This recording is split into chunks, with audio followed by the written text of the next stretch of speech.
Hey, I'm Blair Best. It's Wednesday here on The Story, and tonight we've got a lot to get to. First, the new West Coast Health Alliance announced its first recommendations for vaccines, what that means for you. Plus, the special session on transportation funding in Salem was supposed to wrap up today, but it's been delayed again. How much money lawmakers are making per day as hundreds of ODOT workers worry about the future of their jobs. But first, federal immigration agents detained 2 men in North Portland this week. I caught up with their daughters today as the city of Portland announces potential action against the local ICE office. It's our big story tonight. Doorbell video shows ICE agents moments before detaining 32-year-old Anna Aria's father. I couldn't come to reality that was happening. This is the moment Felipe Aguilar Gama was stopped by ICE early Monday morning. And he's not a bad person. He's not a criminal. Put the phone down. Put your hand. Put your hand now. My dad was ready to take out, his ID, and my dad has a real ID. And the guy was, I don't want to see that. I know who you are, and like just yelling at him and never identified themselves, never said who they were. Basically kidnapped him and just took him. Anna says her dad was taken to the ICE detention facility in Tacoma, Washington. She went to see him Wednesday. It was heartbreaking. He says the conditions there are harsh, like they're overcrowded. I've never seen my dad cry ever. And seeing that today just completely broke me. Anna says her father moved from Mexico to America 35 years ago and worked in construction. She says he is undocumented, but in the process of becoming a legal citizen. I think he just wanted a better future for himself, for his family. One day after Anna's father was detained, ICE agents took another man, Rafael Arreola Caballero, into custody, also in North Portland. When I found out what they did to my dad, it was bad. We talked with Rafael's 21-year-old daughter.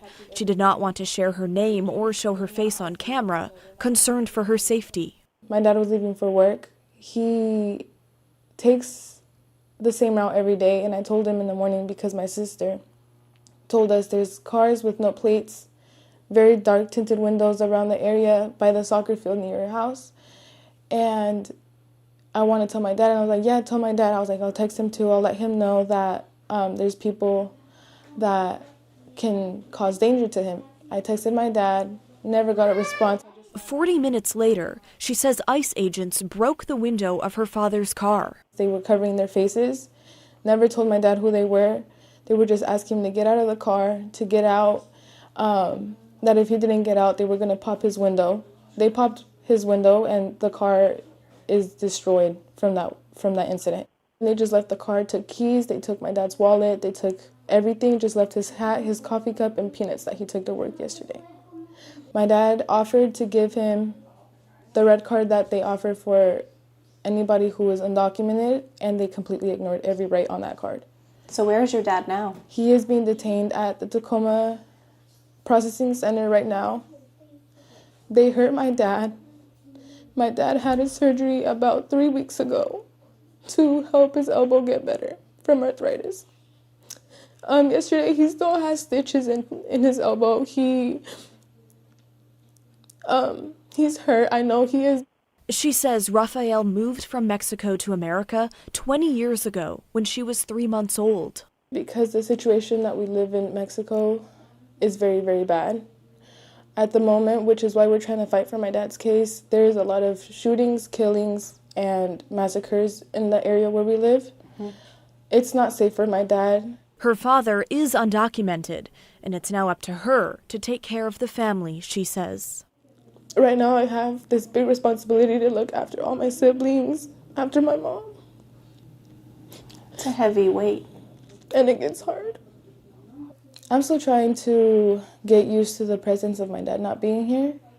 My little sister is always asking me, where's dad? And I don't know what to tell her besides I'm looking for him and I don't know where I'm going to find him, but I'll let you know when I do. She and her family are not leaving the house and are relying on friends to drop off food and take her younger siblings to school. Right now, I am not going to work for the same reason that those people are still roaming these roads. They are still watching, they're still watching every move that everybody does around here, no matter who it is. They remind me of piranhas when they're looking for something to feed on. That woman we just heard from says her mother is already planning to move back to Mexico if her father is deported, despite how dangerous she says it is where they're from. We reached out to ICE about both of these cases, and they have not responded to our request. Meantime, this afternoon, the city of Portland says ICE has violated a condition of its land use permit at the South Portland facility more than 24 times over the course of 10 months. And the city will send a violation notice tomorrow. Those violations include detaining people overnight, holding them for more than 12 hours, and boarding up windows. The most recent violation happened May 20th, according to the city. This is just one step in a formal process. The outcome is not a foregone conclusion, and the federal government will be given an opportunity to respond. However, we must remember this review was triggered by the federal government's breaking promises to our community regarding the detention of human beings. Now, as far as next steps, according to the city's land use permitting rules, once receiving the violation notice, ICE has 30 days to correct the violations. If there is substantial evidence of violations, the city could fine ICE and potentially issue a reconsideration of the land use approval, which would require a hearing 60 days after the notice is served. Once a decision is made at that hearing, again, if it gets that far, the decision can be appealed to Portland City Council. So far, ICE has not responded to our request for comment on that either. But what do you think about the city pursuing this administrative move against ICE? Do you think they're kicking the federal hornet's nest here, considering the president has already mentioned sending the National Guard to Portland? Or is it as simple as this being the right thing to do, as Mayor Wilson suggests? Email us the story at kgw.com or call and leave us a voicemail, 503-226-5090. Okay, joining me now live in studio is Sergeant Aaron Schmautz, president of the Portland Police Association, the union that represents more than 700 PPB officers. Sergeant Schmautz, thanks for coming on the show. Thanks for having me. Okay, so let's first start by talking about that ICE facility in Sure. South Portland. Now that the city is getting involved, we know there have been nightly protests there, where the AP reporting at least 26 protesters charged with federal offenses since June. Obviously, the feds are protecting that office. But to your knowledge, is PPB still patrolling nearby, monitoring the nightly protests? Sure, this has become a very difficult circumstance because it's not just the facility. There's a lot of residents in the area who've become very frustrated. There's crime in the area that we need to respond to. It's become a little bit hyperbolic from the standpoint that if police respond to the area, the indication seems to be that we're doing one thing or helping immigration enforcement. The Portland Police Bureau polices crime in the city, and we need to be able to respond to that work, and we also need to be able to protect and help the people in the area who are also being impacted by this conversation. So what are they doing when they show up there? So if there is a call for service in the area, our officers respond to that call and deal with that call. The actual footprint of the actual ICE facility is being defended by and navigated by actual federal officers because it's their building. If the federal government is a victim of a crime, we will go and investigate. We're doing a lot of follow-up. 2020 and all the incidents that happened during that time kind of informed our response. We want to make sure that we don't escalate the circumstances, but we also want to make sure that we're keeping Portlanders safe. So, of course, we can't ignore President Trump's recent remarks on Portland. He says it's, quote, like living in hell, and he suggested that the National Guard could be sent here. So what's the Police Association's view on possible federal intervention? I think it's really important that, the federal government has a job to do. And I also think it's important to remember that the immigration officers who are working in that building are human beings, and many of them are Portland residents. Our job is to police Portland. And if the federal government wants to send people in to help, I think it's really critical that we have that conversation directly with the federal government. If they should be asking, hey, do you need help here? Do you need help there? What are the resources you need to be successful? Municipal law enforcement's job is to maintain peace and order in the city. The federal government has, worked through their supremacy clause and everything else to navigate their job. I think the political conversation needs to be about how do we protect Portland and not how do we perform. What was your reaction when you heard Trump suggest that he could be sending National Guard troops here? the real difficulty from my perspective is the federal government is really good at doing federal things. Local law enforcement's job is to police the city. And so what I don't want to have is any kind of tension between our city and our police. We got to make sure, again, that we know what's going on. In 2020, we also had the issue with our city government where they didn't allow us to talk with the federal officials. We need to continue to communicate. We need to continue to work together, and everyone needs to understand their role so they can be successful. Okay, so let's talk about the city sanctuary status. Oregon, as we know, is a sanctuary state. Portland is a sanctuary city, meaning no local law enforcement can help with immigration enforcement. So how, if at all, does that affect the work that PPB officers do? Is it seen as a good thing, like freeing up PPB to focus on other things? Well, we don't do any of that work, and so this is all kind of notwithstanding the fact that we have a mission to carry out. Immigration enforcement is something that we just completely do not have the jurisdictional authority to engage in. If the federal government is doing investigations, it's critical that we as an organization know what they're doing so we can make sure that we keep the city safe. There's not any misunderstandings. We don't have any kind of misrepresentation of what they're doing, so people call and say, hey, we see some people who are in this kind of clothing. Are they actually law enforcement? We need to be able to communicate clearly with our community about what kind of law enforcement activity is taking place in our community. Let's touch on a story that we covered earlier this week. Portland City Councilor Sameer Kanal's proposal to make the city sanctuary status part of city code. It includes sanctuary city trainings, having a person in charge of immigrant affairs in each of the city's more than 24 bureaus. Any thoughts on what that could mean for Portland police officers? Well, my frustration with that particular conversation is continuing to just be redundant in policy. It's a lot of work for everyone, but we have laws in place to ensure that Portlanders are safe. And we also, in my opinion, should be having a real public conversation about what they can expect from local law enforcement. We don't need more rules and laws towards our local law enforcement. We need to ensure that the public understands what to expect, how to identify Portland police officers, but any move towards a policy that would create more difficulties for us to do our job, change our equipment, change our policy, change our standards, all it does is suggest that there's a problem where one doesn't exist. What part of his proposals do you think would be harder for PPB officers? I think the biggest thing for me is a lot of the masking and the identification issues. In 2021, state law changed, and Portland police officers, along with every other police officer in Oregon, has to wear identification on the front and the back of their uniform. We're required to provide identification via business cards. We're also all always wearing body cameras. So any concern that we wouldn't be able to identify what a Portland police officer did or who they are is not rested in reality. And again, I think that's an opportunity to tell the public, look, we have these things in place to keep you safe, not suggest that we have concerns we need to remedy. Okay, thank you so much for coming on the show. We appreciate it. Thank you.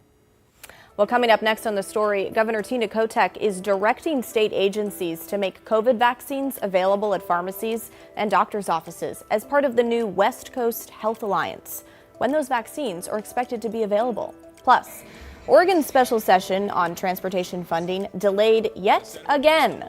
The reason why and what the new leader of the Senate Republicans told our team this afternoon. That's next when the story returns.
Well, a lot of you have had trouble getting a COVID vaccine in Oregon this year, but that is set to change. Oregon Governor Tina Kotek announced today she's directing state agencies to make the shots available at pharmacies and doctors' offices without a prescription. That's after the new West Coast Health Alliance today issued a recommendation for the vaccine, along with the flu and RSV vaccines. The alliance was created between Oregon, Washington, California, and Hawaii earlier this month in response to recent turmoil at the FDA and the CDC. Now, the alliance is now recommending the COVID vaccine for all infants between the ages of 6 and 23 months, all children aged 2 and up who have never been vaccinated for COVID before, and anyone with medical conditions that put them at greater risk from COVID infection and/or if you'll be near someone who does, and for anyone who wants the vaccine, regardless of whether they have any risk factors. So we're not going to ask you your reason. We're going to not ask you if you're doing it because you're worried about getting COVID yourself and potentially missing school or missing work. We're not going to ask you if you're getting this vaccine because you live with your grandparent who has, chronic lung disease and uses oxygen. We're not going to ask this because you're taking action to protect your spouse who's being treated for a rheumatological condition and they're immunocompromised. We're not going to ask you if you're getting this vaccine because you just want to take action to protect the coworkers that you spend 8 hours of your day with in an office. If you are choosing protection, that's reason enough to be able to get it. Now, that differs from the FDA recommendation, which says that only people with medical risk factors that make them more vulnerable to COVID should get the vaccine. The CDC has not yet issued their recommendation, so that's why it was difficult to get one in Oregon. But effective today, pharmacists are now able to give them out. Insurance, including Medicaid and Medicare, should be covering the shots. Officials say it may take a few days for providers to have the vaccines ready. And while we're on the topic of vaccines, let's head to Washington, D.C., where a Senate committee hearing this morning featured former leaders of the Centers for Disease Control and Prevention, or CDC, talking about how federal guidance on COVID vaccines was changed by Secretary Robert F. Kennedy Jr. Questioning came from Washington's Democratic Senator Patty Murray, starting with the CDC's move back in May to no longer recommend the COVID vaccine for most children and pregnant women, an announcement that RFK made in a video on social media.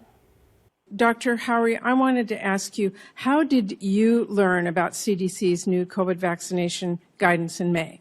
The same as you on social media. What was your title at CDC when that happened? I was the chief medical officer of the agency.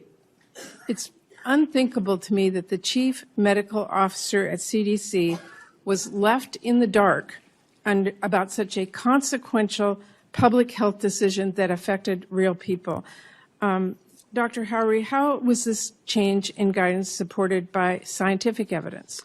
We have not seen the data yet. In fact, after the tweet came out, we asked for a written memo from HHS because I couldn't implement guidance off of a tweet. The written memo didn't say the same as the video. There was a difference between healthy versus all. You can't provide guidance off of a tweet. I didn't think that was prudent. And then we did ask for the data to back it up, and we have not received the data to date. To date, no evidence. Okay. As we reported earlier this month, the CDC's revamped Advisory Committee on Immunization Practices, or ACIP, will meet starting tomorrow to consider federal vaccine recommendations. Many states, like Oregon, previously relied on that committee's recommendations before the West Coast Health Alliance, but ACIP was gutted by RFK, who fired all 17 people on the committee and replaced them with his own choices, described by some, including Senator Murray, as vaccine skeptics. Will either of you feel confident telling parents they can now trust the ACIP recommendations that come out of this week's meeting? I'm very nervous about it. I don't know. They haven't met yet. I know that the medical community has raised concerns about whether or not, again, they have the commensurate backgrounds to be able to understand the data and the evidence and to evaluate it appropriately.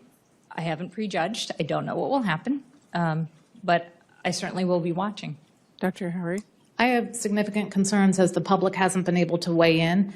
The general vote should have been posted 2 weeks ago so the public knew what was being discussed other than high-level things. There haven't been work groups other than for COVID, and there haven't been, as of yesterday, the data hadn't been posted yet. So it's unclear to me what decisions are being made. Okay, remember that special session to fund Oregon's Department of Transportation and save hundreds of ODOT jobs? Well, it's been pushed back again for the sake of a single lawmaker's vote. The session started back in August, all because lawmakers failed to pass something during the regular session this year. Democratic Senator Chris Gorsuch has been in the hospital. He had back surgery last month that resulted in some kind of complication and hasn't been able to make it to the Capitol to vote on the bill. Now, as a Democrat, he's expected to vote yes. And because Republicans in the Senate have all vowed to vote no on the plan that includes tax hikes, Democratic leadership is delaying the session until Gorsuch can make it to Salem, perhaps by the end of the month. Now, if passed, HB 3991 would raise the gas tax by 6 cents, increase vehicle registration fees, and temporarily double a payroll tax for public transit. And all of that apparently comes down to Gorsuch's vote. The House passed the bill after a couple of days, with every Democrat but one voting for it, and every Republican but one voting against it. Senate President Rob Wagner said he got a letter from Gorsuch's medical team Monday saying it would be, quote, medically unsafe and unwise for him to leave the hospital at this time. So the session will resume on September 29th, provided Senator Gorsuch is well enough by then. Nearly 500 layoffs, though, at ODOT are set to start October 15th if a bill is not passed. We talked today with the new Senate Republican leader, Bruce Starr, who says they still plan to oppose the bill, but that this could have been settled much sooner. During the legislative session, the majority should have passed and worked with the Republicans, myself and colleagues in the House, to negotiate and collaborate and put together a comprehensive transportation bill that addressed the issues that are in front of us and dealt with some of the policy choices that the majority has made over the last decade that cost Oregonians money every day that they go to the pump. And if you're wondering whether lawmakers still get paid for the special session, even though they aren't currently making laws, the answer is yes. Oregon Public Broadcasting looked into it, and we think their coverage is worth your time. Okay, lawmakers in both chambers earn $178 per day when in session, even if there's nothing much on the calendar, like the last 2 weeks and the next 2 weeks. All that adds up, especially with a month's worth of delays. But some lawmakers, according to OPB, say they aren't going to keep the money. Senator Case Giamma is asking Democrats to donate it to a nonprofit. Several Democrats agreed, and OPB says they made plans to send the money to organizations in their districts. Now, as for Republicans, we're not sure. Former Senate Majority Leader Daniel Bonham said he's not asking his caucus to do anything with the money. And when asked what he plans to do with his, he said the question is offensive. You can read all about it on opb.org. We're back right after this.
Well, before we go tonight, we wanted to highlight a comment that came in last night following this story we had in the show. A B-17 bomber is being restored by volunteers in Salem. There's a lot of work to do since it sat on top of a Milwaukee gas station for decades, starting in the late 1940s. It's named the Lacey Lady. And how about this one from Linda? She says, I remember going to that gas station as a child on Saturday mornings. My dad was a World War II vet. On a regular basis, he would go from our home in the Mall 205 area out to the Milwaukee Bomber gas station. A lot of other dads would be out there. They would talk with each other while we kids either stayed in the car or played at the back of the lot. I don't remember going out there regularly after the 1960s. My dad wouldn't say much about his service. Anyone else remember this? Well, let us know. And that's the end of our show, folks. Thanks so much for watching. The good stuff is coming your way next. And don't forget, everyone has a story to tell. Have a great Wednesday night. I'll see you right back here tomorrow night at 6:30.